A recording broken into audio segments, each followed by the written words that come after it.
has been talking to me a lot about the spirit of Jezebel and how she's attacking many prophets in this season. And this is basically what we're going through right now, is the spirit of Elijah is falling on many of us that are getting ready to go into this season of promotion.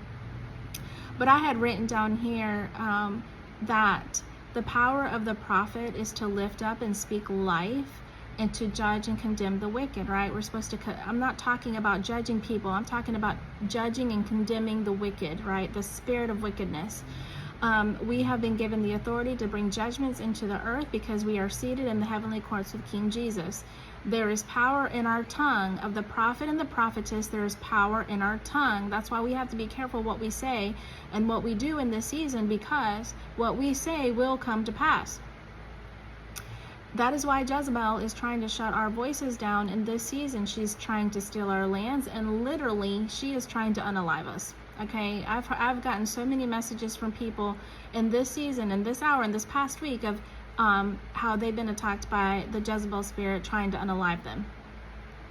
I have people even in my own family that have been operating with this spirit. I'm very well aware of this spirit because I've dealt with it all of my life. And as soon as I start reading about Elijah and the fire of God, we have to make a sacrifice to God, right? It's a heart sacrifice, whatever it is that the Lord puts on your heart, right? That is where the fire is going to come in and consume, okay, this situation. Once that happens, the fire of God on the altar, just like Elijah, all war will cease and the release will come. That is the spirit of Elijah. But I want to go back to this because I wanted you to listen to this, because God is not done at this point with Elijah. So after this happens, right, it says here, but the Lord was not finished. After Elijah had the priest of Baal executed, he went to the top of Mount Carmel, and he kneeled face down, prayed 7 times for rain until the Lord brought a downpour, and ended that 3-year drought. On this day, both fire and rain miraculously fell from heaven. Perhaps if this tremendous day had occurred at almost any other time in Israel's history, the nation would have repented, but it did not. In fact, nothing changed.